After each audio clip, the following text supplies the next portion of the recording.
As Guerras Médicas. Ninguém foi capaz de derrotar o invencível exército persa. Ninguém, exceto algumas pequenas cidades da costa do mar Mediterrâneo. Durante o reinado do imperador Dario, o exército persa estava se movendo para o oeste e começou a conquistar as cidades da Grécia Antiga. Mas os gregos não queriam pertencer ao Império Persa e não estavam dispostos a pagar tributos ao rei persa. Por volta do ano 500 a.C., algumas cidades gregas se rebelaram e, com a ajuda de Atenas, expulsaram os persas de suas terras. O imperador Dario, que achava que era o dono do mundo, não gostou muito disso e partiu para o ataque. Não só para retomar as cidades, mas para conquistar toda a Grécia. No ano de 490 a.C., Dario enviou mais ou menos 100 mil soldados e uma frota de navios de guerra sob o comando de seu enteado. As frotas persas ancoraram-se na cidade de Maratona. O número de soldados persas ultrapassava todo o povo de Atenas, e o exército grego era pequeno em comparação ao dos persas. Atenas parecia condenada, mas os invasores não contavam com a bravura e com a determinação dos atenienses. Suas vidas estavam em jogo nessa batalha. E como acreditavam que não haveria vida sem liberdade, os gregos lutaram com tanta intensidade que surpreenderam totalmente os persas. Os persas foram derrotados. E quando voltaram para sua terra natal, Dario ficou tão furioso que fez Xerxes, seu filho, jurar vingança. Quando Dario morreu, Xerxes começou uma nova guerra contra a Grécia. Em 480 a.C., Xerxes reuniu um exército de guerreiros de todas as partes de seu vasto império. Um exército gigantesco de milhares e milhares e milhares de soldados. Nossa! É, Pico. Os persas tinham ficado tão envergonhados e irritados com a derrota que eles estavam querendo varrer a antiga Grécia da face da terra. 300 bravos guerreiros da cidade grega de Esparta, liderados pelo rei Leônidas, conseguiram conter todo o exército persa. Mas no final foram derrotados e os persas finalmente invadiram Atenas, prontos para destruí-la. Mas não havia ninguém lá. Um general inteligente nomeado Temístocles havia enviado todos os atenienses para a ilha de Salamina, que ficava em frente ao porto de Atenas. Lá, Xerxes ordenou a sua enorme frota que atacasse os navios gregos, mas estes foram mais rápidos e mais ágeis e começaram a afundar os navios persas um após o outro. Foi assim que os atenienses derrotaram um exército persa gigante pela segunda vez. A partir de então, os persas não queriam mais lutar contra os gregos e os deixaram em paz. Essa vitória foi o momento de virada para os gregos. Ela reforçou as ideias de independência e liberdade, e assim começou o maior período de esplendor cultural grego.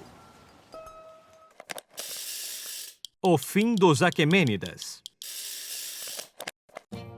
Quando os gregos derrotaram os persas, foi o começo do fim do Império Persa. O imperador Xerxes voltou a Persépolis e acabou sendo assassinado. Os imperadores que vieram depois dele perderam o interesse em controlar o império e estavam mais interessados em fazer o máximo de dinheiro possível. Eles continuaram a ordenar a construção de palácios maiores e mais maravilhosos. Eles gastavam sacos de ouro em locais luxuosos, onde iam comer, beber e comprar roupas caras e muitos escravos. Todo esse excesso de luxo acabou tornando-os fracos. Foi então que um homem de 20 anos, chamado Alexandre, tornou-se o rei da Macedônia. Ele herdou de seu pai um reino que incluía a maior parte da Grécia e um desejo de derrotar os persas, que os tinham atacado muitos anos antes.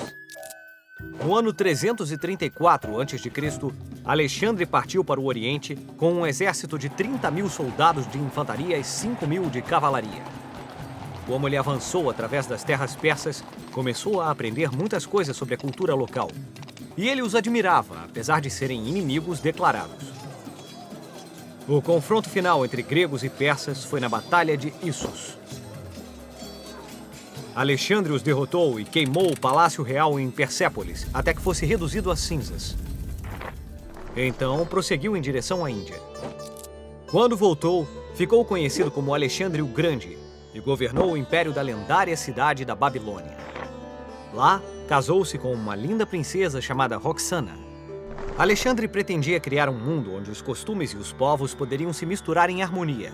Uma ideia que tinha começado com os persas. A herança da cultura persa. Uma vez que Alexandre o Grande tinha conquistado o mundo antigo, novos planos ambiciosos ocupavam sua mente. Seu sonho era fundir o refinamento da cultura persa com o pensamento ocidental dos gregos. Mas, infelizmente, Alexandre morreu muito jovem, aos 32 anos, e o império foi dividido entre seus generais. Muitas novas dinastias foram formadas: os Ptolomeus no Egito, os Atálidas na Ásia Menor e os Seleucidas. O sonho de um império universal iniciado com os persas agora estava perdido e nunca mais atingiria as mesmas proporções. Mas o sonho de Alexandre começou lentamente a se tornar realidade. Ao longo do tempo, a arte e o espírito dos gregos foram introduzidos na Pérsia e chegaram até a Índia. O Ocidente foi enriquecido com a cultura refinada dos persas. Desse enriquecimento cultural vieram obras-primas da arquitetura, como a construção do primeiro canal e muitos outros requintes, como o sistema postal. Os persas foram os primeiros a domesticar animais, como o frango, e cultivar deliciosas frutas, como pêssego e laranja. Eles também começaram o uso decorativo de flores, como rosas, jasmim, íris e narcisos. Até hoje, o conhecimento persa de tecelagem produz os tapetes mais finos do mundo. Devido a todas essas coisas e a forma eficaz com que eles conseguiram um império enorme, a antiga civilização persa continua a ser uma importante influência para a sociedade moderna até hoje.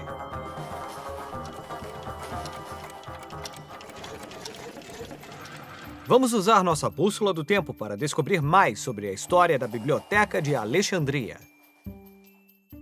Ptolomeu foi um dos generais que lutaram ao lado de Alexandre o Grande.